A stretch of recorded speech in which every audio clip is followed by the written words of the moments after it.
Эрхэм үзэгчдийн мэндийг хүргье. Төгөлдөр ТV сувгийн онлайн ярилцлагын нэгэн шинэ дугаарыг эхэлж байна.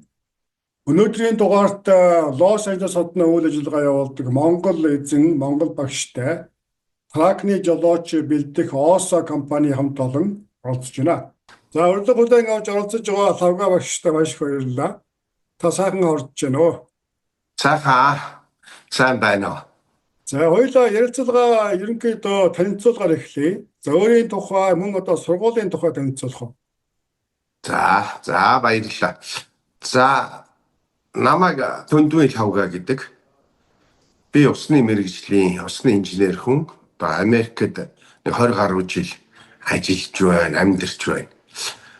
Тэрнийх ер нь бусдын жишгээр ажиллаж амьдарсан энд.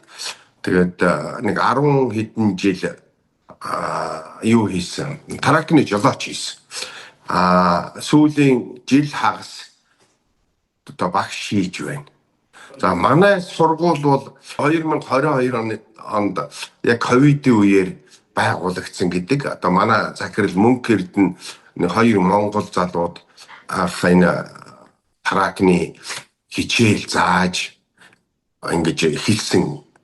Тэгээд ер нь бол энэ боломжийн юм байна. Энэ монголчуудад ингэж тусдын болох энэ бизнес хийж болох юм байна гэдэг зөвшөөрөл бичиг хунраа хөөцөлдөж авсан байдаг. За эхлээд бол мэдээж машин тэрэг байхгүй багш бэлдсэн хөтөлбөр энэ төргээ янз янзын бэрхшээл байсан баг. За ер нь одоо бол манайд бол нэг 2 цуглалтын тэрэг 2-3 ч байна. За мөн хичээлийн танхим багш хөтөлбөр за ер нь хэрэгцээтэй үзүүлэнгийн юмнууд ч байна.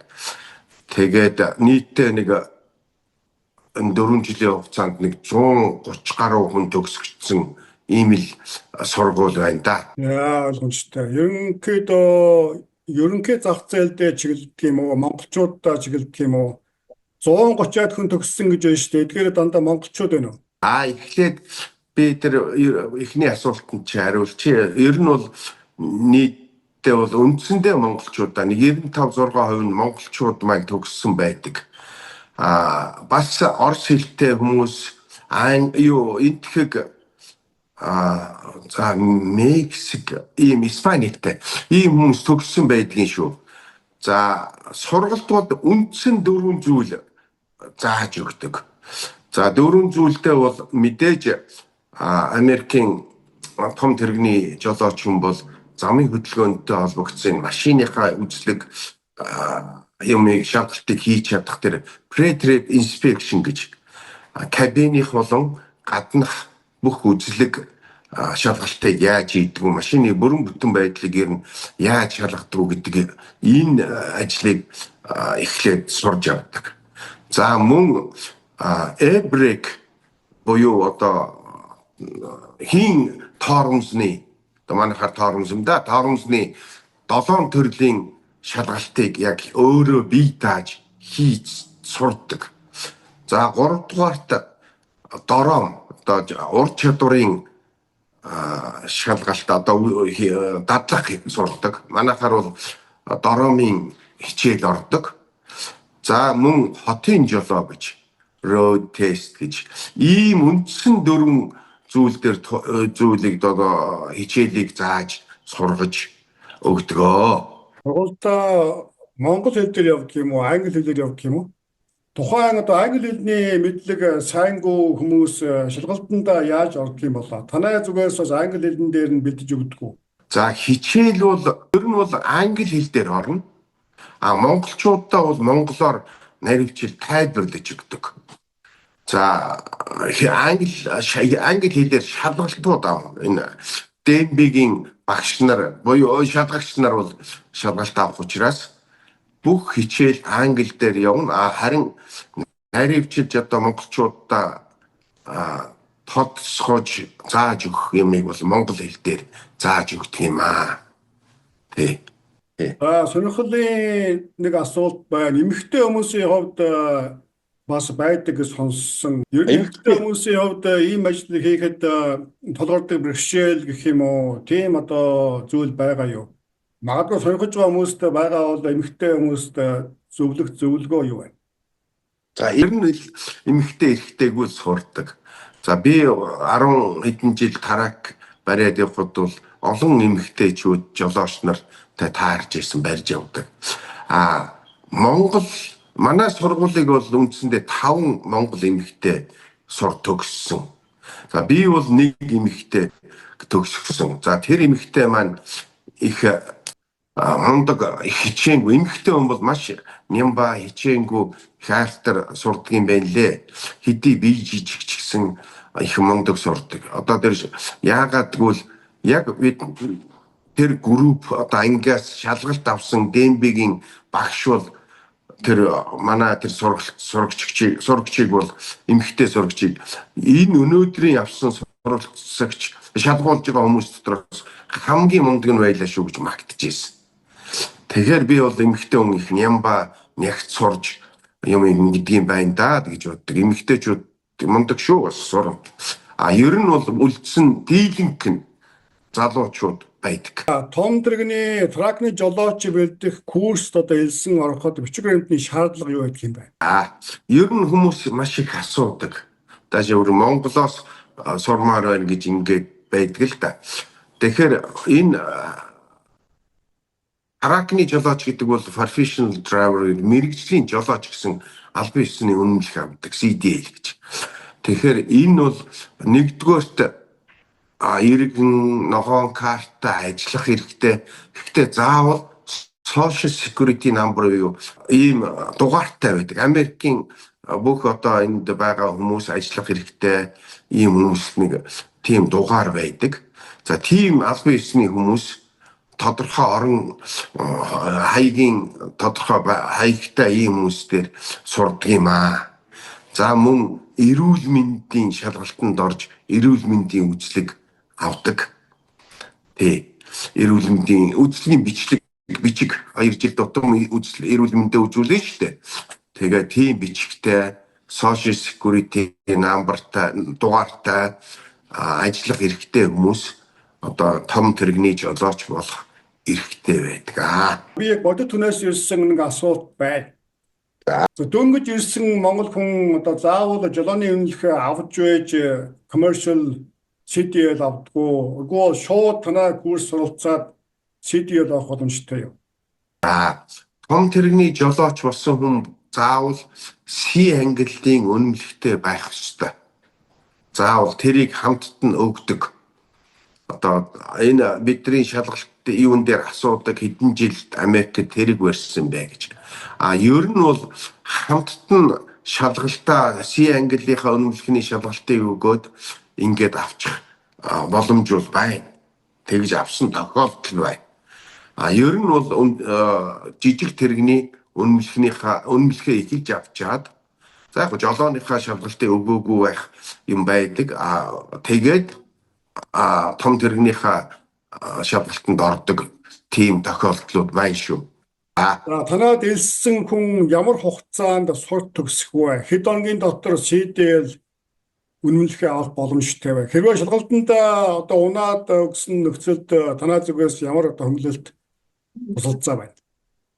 За бид нар бол хамгийн одоо шалгалт өгөх хамгийн богино хугацаа гэж 2-7 хоногийн хугацаанд сурвалж бэлддэг. Хамгийн богино энэ одоо бичгийн шалгалтаа өгсөний дараа заавал 2-7 хоног болж иж жолооны шалгалтанд орох ийм эрхэн үүсдэг. Бид нар 2-7 хоногийн хугацаанд яг хүмүүсээ бэлдэж шалгалтанд ороход бэлэн болгодог. За бид хүмүүс унна л да. Одоо манай сургуульд унна гэдэг нь шалгалтанд одоо тэнцээгүй тийм тохиолдлууд гарна. Манай сургууль суралцагчдын нийтээ нэг 70-80% нь эхнийхээ өгөлтөөр одоо шалгалт өгөхөд л тэнцдэг. За хүн болгон өөр хэдний чадвар юм тогтоолч байдаг юм машин тэрэг барих ур чадвараас тэгчлээ хүний чинь олон чадварууд өөр байдаг учраас жолооныхаа шалгалтын дээр бүдэрдэг хил инспекшн дээрээ үзлэг дээрээ бүдэрдэг эсвэл дадлага хийж явахдаа шалгалтын дээр тэнцдэг тохиолдлууд байдаг. За бид бол ямар ч байсан бүх тохиолдолд суралцсан хүмүүсээ төгсгөн. Одоо ерөөсө хідэн хамаагүй дуунах нь гэж. Надад бол нэг биднэрт бол тэгж айхтар олон үндсэн тийм тохиолдол байхгүй байна л да. Зүгээр ямар ч байсан манай дэргэд бол тэгж илүү мөнгө төлөөд хяад суугаад байхгүй. Хоёулаа төлбөр зардлын тухай ярилцъя да тэгвэл. Ямар төлбөртэй байна? Энэ төлбөрөө яаж хийх боломжтой? Ямар нэгэн төлбөрийн одоо уян хатан бодлого байгаа юу? Энэ талаар дэлгэрэнгүй яриач.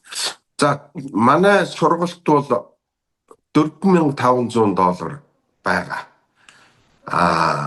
Ер нь бол төлбөрийг 2-3 хувааж төлж болдог. Мөн тэгээд бид ихтэй шалгалтын өмнө бол бүх төлбөр ном дууссан байх ёстой. Төлбөрийн хувьд одоо тийм юу байна. Шалгалтанд бас очиход бол ДНБ-гийн хураамж гэж авдаг. Тэр бол тустай байдаг. Бид бол энэ чэнэс одоо Юта мужид шалгалт өгүүлдэг учраас тэр тийшээ явах зардал, тэнд байрлах зардлыг бол бид хариуцдаг. Одоо манай сургууль хариуцна гэсэн. Холоос өөр мужуудаас ирсэн, хотоос ирсэн ийм залуучууд ирдэг л дээ. Одоо хүмүүс ирдэг. Тэгэхэд бид өөрийнхөө одоо энэ байранд одоо байрлуулж бас тийм тус тийм болдог юм байна тий. Манай сургууль чинь Лос Анжелес хотод. Гэхдээ шалгалт нь Юта мужид гэдэг юм уу те? Тий, манай сургууль байрладаг газар бол манай ОСО гэдэг корпорацийн байран дээр энэ талбайд бүх юм ажил явна шүү дээ. Танхимч байна, яард байна. Бид нар Лос Анжелес хотод одоо бүх ажиллагаагаа явуулаад Юта мужид очиж өгдөг. Харьцангуй Юта мужийн тэнд бол нэгдүгээрт хотын жолоо хийх болон бид нар гэрээ тийм тэр тэнд байгаа сургуульд харьцангуй одоо гэрээ хийгээд хоорондоо тохирсон юм байдаг. Тэнд бол харьцангуй энэ их юу гэж ярьдаг юм дээ илүү таатай нөхцөлтэй гэж хэлээ да. Одоо жолоо хийх, дадлах хийх энэ бүх юмд бол харьцангуй бид нар тэнцэнэ очиж олон дороомтой байдаг. Тэн дээрээ дадлагын төгсгөлийн дадлагыг тэнд хийлгэж шалгалтыг өгүүлдэг. За танад $4,500 төлөөд 14 хоног суугаад CD үнэлгээ авчээ. Үүний дараа ажлын байрны тал дээр танахаас ямар үйлчилгээ үзүүлдэг вэ? Олон жолооч хүн бол өөрийнхөө амьдрал ахуйг мэдээж сайжилж шинжилэх зорилгоор л жолооч болдог. Жолооны ажил энэ том тэрэгний жолооч бол их эрэлттэй ажиллал да. Ер нь хаанч ажиллахад бол Америкт бол тийм ажилгүй болчих болов гэдэг тийм юм ховор ер нь бараг л байхгүй гэсэн үг. Бид бол сайн төгсөгчд төгссөн бас нэлээ ийм хүмүүсээ өөр газрууд бид нар захиалга өгдөө шүү дээ компаниуд. За бид нар одоо ийм хүмүүс авна шүү. Сайн төгсөгч ингэсэн ийм гэд өөрсдийнхээ бас юу хэлдэг шаардлага. Тэрний дагуу бид хүмүүст ажлын нөхцөл юу өгдөг. За энэ тэгээд тэрний дагуу ажилдаг. Яваад ажилчдаг ийм байна. Ер нь бол бүх хүмүүс төгсөөд бүгд л ажилтай болдог. Ямар нэгэн сувгаар тэр чи олон төрлийн сувгаар л ажилтай болно шүү дээ. Заавал Монгол компани гэхгүй Америкийн олон компаниудад эрэлттэй байдаг. Тэр нөхцөлийн боломжийг бид бүрдүүлээд өгчлөө гэсэн үг. Компани дээр байрлуулдаг гэж түрүү ярих шиг болох юм. Энэ талаараа дэлгэрэнгүй яриач. Одоо ямар хэдэн тооны хүн нэг удаа байрлуулж чадах уу? Одоо жишээлбэл өөр мужаас зөвхөн одоо танаа сургуульд суух гэж зориод очсон нөхцөлд танихгүй хүн байгаа ийм хүмүүс одоо танаа дээр байрлаад суулцаж болно гэсэн үг. Яг зөв асуулт асуулаа.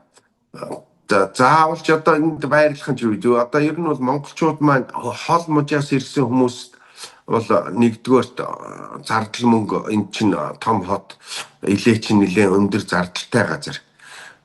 Тэр 2-7 хоногт бол энд өөрийнхөө сургалтын байр энэ манай энд янз янзын байрлах боломжтой трак энэ ч байдаг юм уу 2 хоног 7 хоног дисдэг. Өөрийн гал тогоотой шаурч гэдэг ухаалгын өөрөө бүх юм ингээд байж идэг. Тэгээд энд хүмүүсээ байрлуулад нөхцөл юмын аюулгүй байдлыг хангаж өгч байрлуулна. Тэгээд ингээд төгсдөг. Ер нь бол бид нар нэг 6-аас 7 хүн л хамгийн дээд цагта нэг ангидаа авч байгаа. Тийм учраас нэг удаадаа бид нар 3-аас 4 хүн энчээ байрлуулаад тийм тохиолдол байна. 3-аас 4 хүн л одоо хамгийн дээдтэй байрлаад байгаад байдаг. Биентэйгээ тохиролцоо байдгийн шүү тий. Ямар ч байсан 4 хүнд нь багтчвал байрны асуудал дээр тусалцаа авах юм байна гэж ойлголоо. Тэгдэг тий. Хэцүү шүү дээ. Ер нь бас эн чинь зардал мөнгө наан цаана явдаг учраас яг өөрийнхөө энэ байран дээр байрлаад өдөр алгасахгүй одоо ерөөсөө өдөр цагийн хуваар гарна. Тэгээд яачдаг. Яагаад би 6-7 хүн гэвэл бид нар энэ богино хугацаанд маш шаргуу хичээлдэг учраас машин тэрэгэн дээр дадлага хийх тэр цаг их хэрэгтэй байдаг.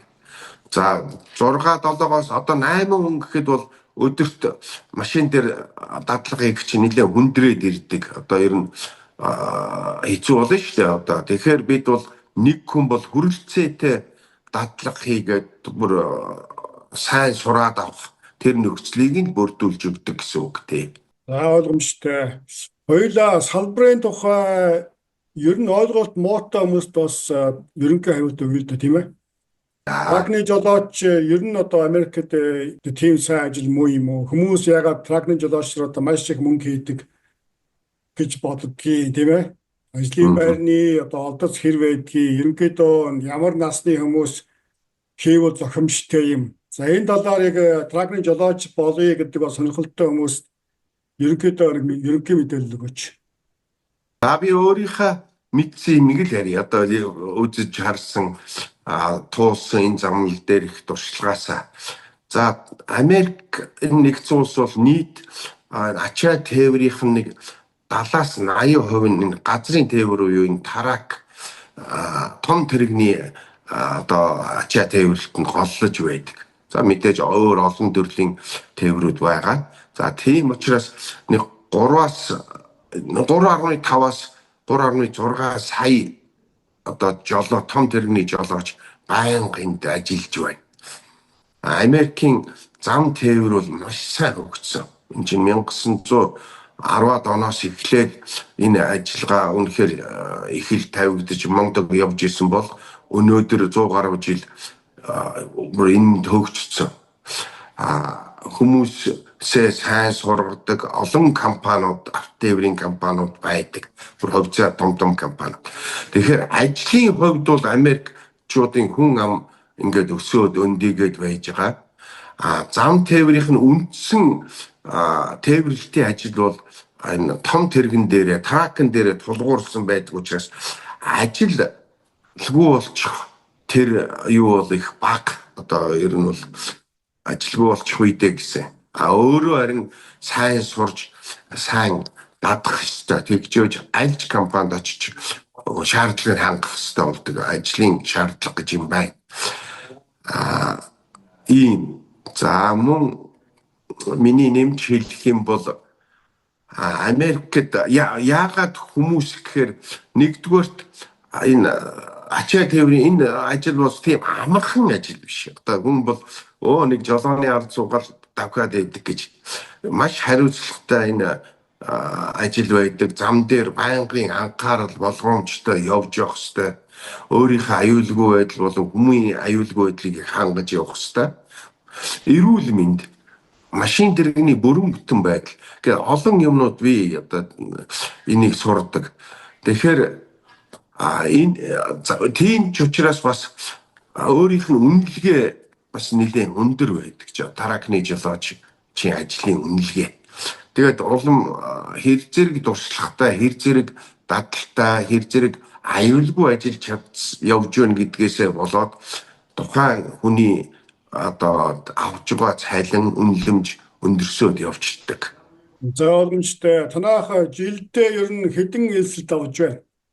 Одоо дараагийн элсэлт хязээ эхлэх үү? Энэ шинэ одоо эхлэх гэж байгаа элсэлтийн тухай тодорхой мэдээлэл өгөөч. За манайх жилдээ бол нэг 14 15 ангил хичээлүүлж байгаа. Байн одоо энэ сүүлийн юунаас харахад тэгээд нэг ангид би түрүү хэллээ нэг ойролцоогоор 3-аас 6 хүний хичээлээ төгсөж байна. Тэгээд тухайн нөхцөл байдлаасаа болоод бид нэр цагийн хуваарь гаргадаг. Одоо хичээлийнхаа эхлэх хугацаа гаргадаг. Одоо гэхэд 5 сарын 16-наас эхлээд манай хичээл эхэлнэ. Тэгээ 12 ингэж байсан бас нэг жаахан зохицуулалт гарсан. Тэгээ 16-наас ингээд 5 сарын 16-наас ингээл нэг 15-аас 16 хоногийн дараагийн хичээл эхлээд явждаг. Тийм циклтэй л байна гэсэн үг л дээ. Тэгээ тухайн үеийнхээ байдал янз янзын нөхцөл шалтгаан өөрчлөгдөх юм гардаг юм а. Тэрнээсээ болоод өөр байдаг. Ерөнхийдөө сайхан мэдээлэл өгсөн танд баярлалаа. Сүүлийн асуулт. Сайхан ерөнхийлөгч Трамп тракны жолоочдод англи хэлтэй байх ёстой гэсэн ийм одоо ерөнхий чиглэл гаргах шиг боллоо тийм ээ. Энэ талаар танах ямар мэдээлэлтэй байна? Можийн төвшөнд энэ тал дээр юу яригдж байна? Энэ талаар бас өөрийн одоо хэмжээнд од мэдсэн мэдээлэлээ бидэнтэй хуваалцаач. Ер нь тракны жолооч хүн бол англи хэлний анган шатны мэдлэгтэй байх ёстой. Энэ бол нэгдүгээр машин тэргээ өөрөө засварлах замд юу ч тохиолдож болдог. Ямар ч хүмүүстэй уулзаж учирдаг. Тийм учраас англи хэлний төвшинний ямар ч анхан шатны бид бол тэр талын мэдлэг гэдэг юм уу анхан шатны тэр суурийг тавьж өгдөг ямар шаардлагатай гэдэг болох шаардлагатай юунуудын мэдлэгийн нэг юм уу одоо мэдэх зүйлийн саяхан гэж байгаа. Одоо энэ дайн эхлээд гэж юм шүү. Би өөрийнхөө олд сонссон юм. Маш олон одоо орос хэлтэй одоо хүмүүс энд ирж их олноороо тракны жолооч болсон. Одоо мэдээж тэнд хэлтэй устаа хэлгүй янз янзын хэл муу англи хэлний мэдлэг муу ийм хүмүүс зөндөө тракны жолооч болоод гсэн. Тэгээ зам дээр бол нэлээ ослууд гарсан. Уулзаж учрахад бол цагтаа зогсоогоод ярихад бол хэлний мэдлэг нь дутуу дулмаг. Ингээд эсвэл замын дутуу хөдөлгөөний аюулгүй байдлыг хангаж чадахгүй ийм жолооч нар нэлээ таарлцсан тийм тохиолдлууд гарсан үйлчлэг шалгалтаар илэрсэн учраас одоо ийм арга хэмжээ аавна гэсэн юм яригдж байна. Өнөөдөр юу нэг ингэчгээг байна. За би бол яаж байгаа одоо мэдээж улам юм нарийнсан. Мэдээж чангарна. Одоогийн нөхцөл байдлыг харахад бол ер нь Америкийн энэ олон зүйл дээр юмнууд чангарч байна.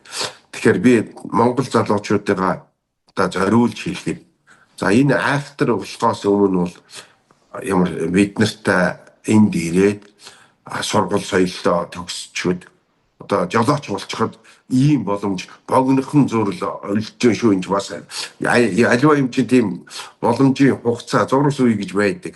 Тэр үе бол одоо байх шиг байна. Манай мож болон босод можид айхтар дээр сонсогдсон би хүмүүстэй ярьж хахад яг тэг чинь өөрчилж чинь гэсэн юм одоохондоо байхгүй. Зөвхөн ерөнхийдөө ерөнхий зарлиг гарсан байгаа. Түүнээс бусдаар можуудын төвшөнд можуудын DMV-гийн төвшөнд бол ямар нэгэн бодлого журам өөрчлөгдөг байгаа. Ийм одоо үйл ажиллагаа явуулахыг теори яванд үүрэг болгосон байгаа тийм ээ. Тэгж байгаа. Яамны төвшөнд ажил боловсруулах бас тодорхой хугацаа орно.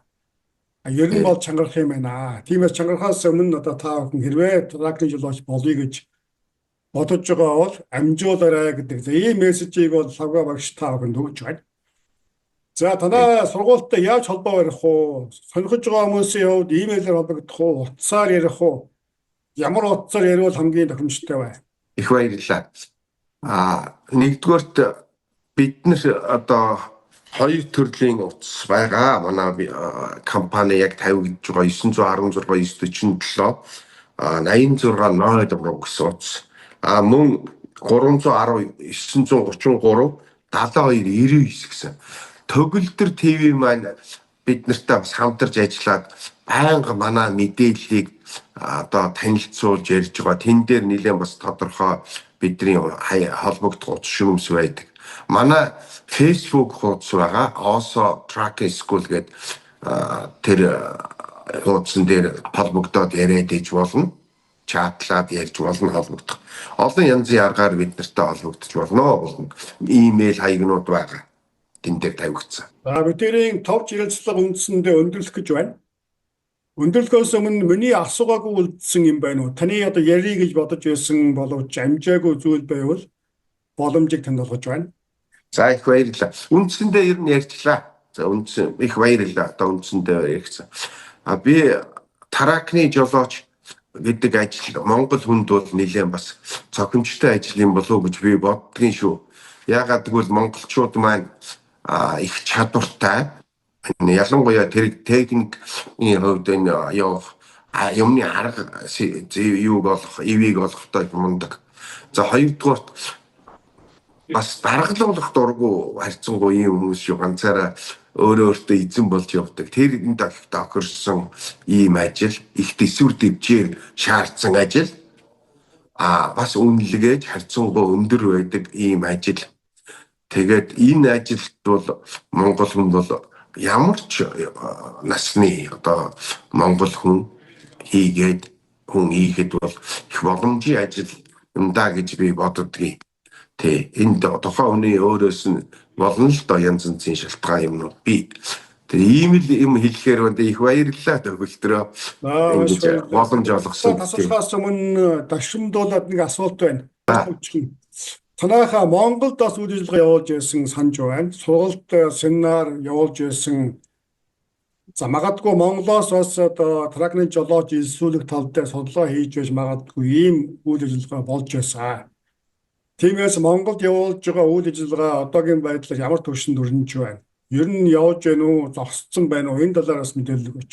За энэ нэлээ хугацаа шаардсан ажил юм байна лээ. Одоо манай захирал мөнгө эрдэнэ энэ талаар ер нь монголчуудтайгаа энэ Америкт яг энэ таракны жолооч болгох энэ ажлыг өөрөө санаачлаад олон жил бодож явсан ажлаа эхлүүлсэн. Хүмүүст хэлээд цуглаа юугаад бүртгээд явж байгаа. Тэг хамгийн нэгдүгээр юм бол ерөөсөө англи хэлний мэдлэг л хамгийн чухал юм байна гэдэг дээр нэгдүгээр тогтоо тэр Talk English гэдэг курстэй хамтарч, сургуультай хамтарч англи хэлний хичээлүүдэд одоо шалгаж оруулж байгаа бүртгэж авсан хүмүүсээ ингээд байж байгаа. Ажил бол зогсоогүй.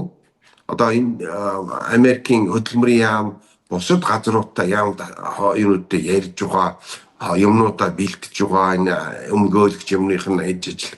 За одоо бол нэг жаахан байдал жаахан нэг хүндрэх өнгө байгаа. Зүгээр та бүхэн зөвөр ойлгоно үз. Ерөнхийлөгч Трампын юутай холбогдолтой нэг хайртар яаж байгаа. Тэгээд ажил бол хийж байгаа Америк таракны том тэрэгний жолоочоор Монгол хүмүүсээ ажиллуулах энэ хөтөлбөр маань явж байгаа, улам сайжруулна гэсэн ийм зорилготой явж байгаа шүү дээ.